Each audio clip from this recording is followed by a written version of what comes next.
Hello students, welcome to Pharmacy Notes by US. Today we discuss last topic of biphasic liquid emulsion part 4, some MCQs.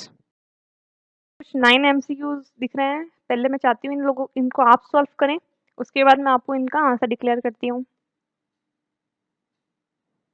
Okay, let's start.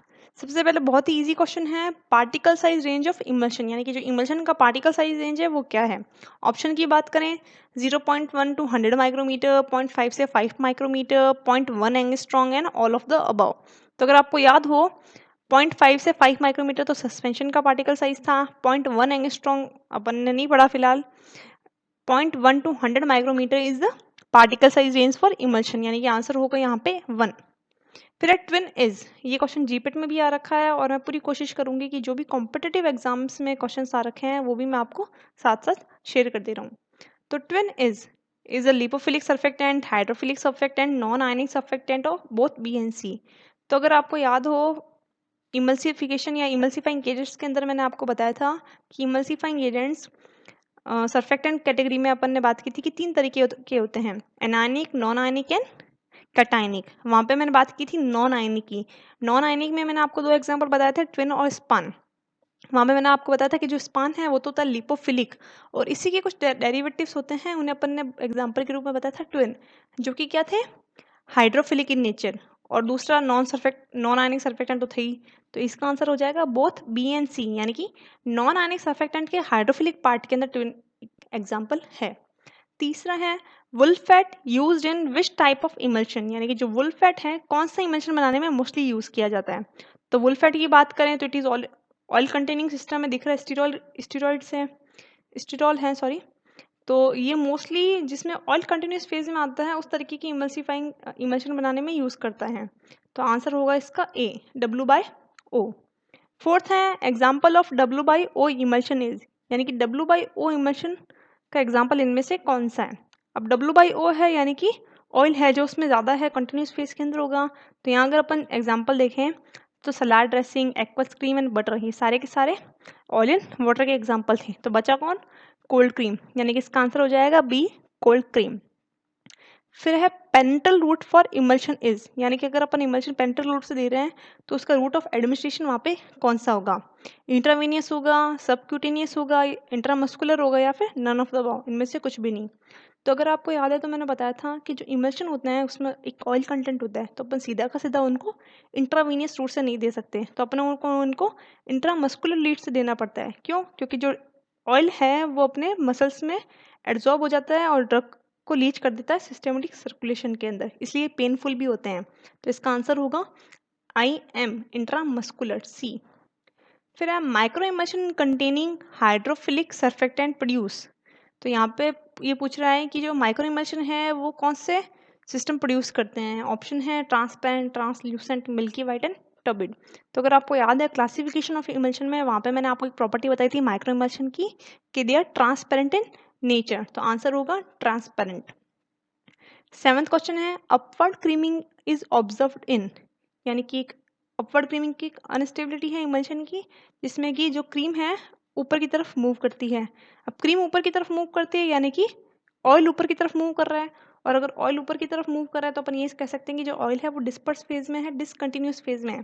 तो इसका answer क्या होगा, ए, O/W, यानी कि जो water है वो कंटिन्यूस फेज पे, वो नीचे की तरफ है और ऊपर जो ऑयल है वो तैर रहा है।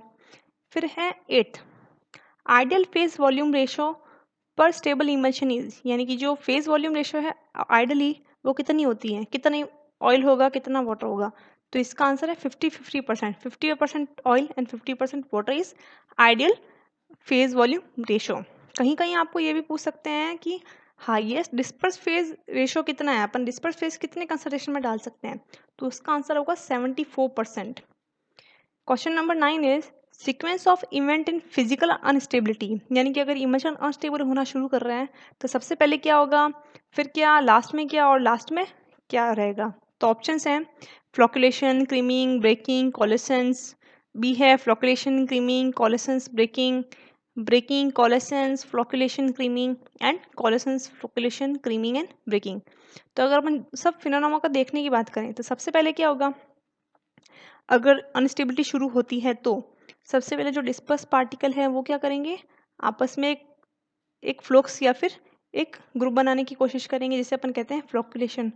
फ्लोकुलेशन के बाद क्या होगा, जो लेयर हैं वो आपस में कंसंट्रेट होना शुरू हो जाएंगी। फिर क्या रहेगा, कंसंट्रेट होने के बाद वो एक कॉलोनी के रूप में इकट्ठी होने लग जाएंगी, या छोटे छोटे ग्लोब्यूल्स है वो मिलकर बड़े बड़े ग्लोब्यूल्स बनाने की कोशिश करेंगे, और फिर का पूरा लास्ट में हो जाएगा सेपरेशन यानी कि ब्रेकिंग। तो इसका आंसर होगा बी, कि सबसे पहले फ्लोकुलेशन होगा, फिर क्रीमिंग होगा, फिर कोलेसेंस होगा और लास्ट में ब्रेकिंग। आई होप आपके भी सारे के सारे आंसर सही होंगे। Let's 0.1 to 100 micrometer, both BNC, water in oil, cold cream, IM, transparent, O by W, 50-50%, flocculation, creaming, coalescence and breaking. For 10th question is thermodynamically emulsion is, यानी कि thermodynamically emulsion क्या है, स्टेबल है, unstable है, दोनों है या दोनों में से कुछ नहीं। तो ये चीज़ आपको याद रखने की है कि जो इमल्शन है वो थर्मोडायनेमिकली अनस्टेबल होता है, यानी कि काफ़ी सारे फैक्टर से वो डिस्ट्रीब्यूट हो जाता है या सेपरेट हो जाता है। फिर है क्रीमिंग इज डैश प्रोसेस, यानी कि क्रीमिंग क्या है, इरिवर्सिबल है, रिवर्सिबल है, दोनों है या नन ऑफ द अबव।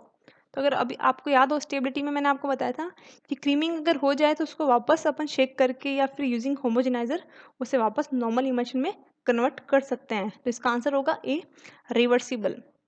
फिर है इन W by O which emulsifier is used.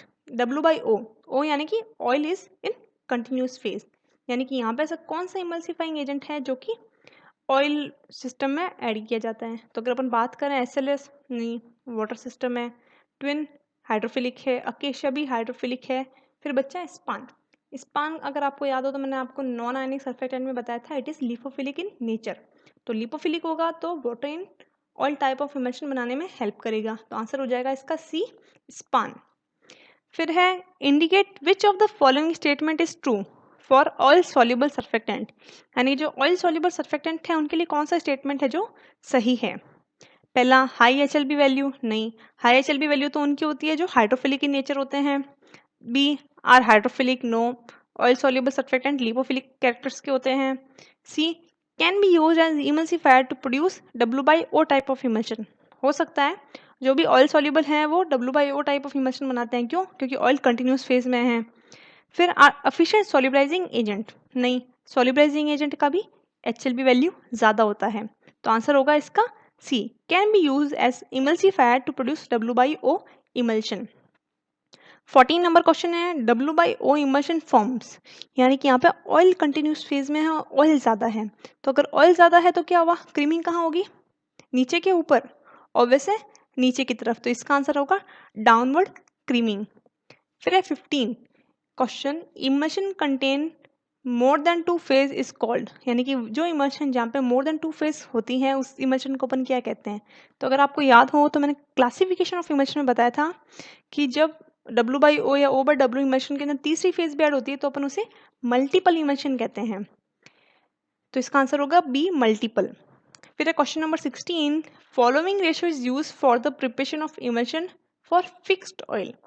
तो आपको अगर याद हो तो मैंने आपको गम्स के अंदर पढ़ाया था कि जो अकेशिया गम है वहाँ पे according to oil fixed ratios use किए जाते हैं। वहाँ पे मोस्टली अपन 3 ऑयल्स की बात करते हैं, fixed oil, volatile and mineral.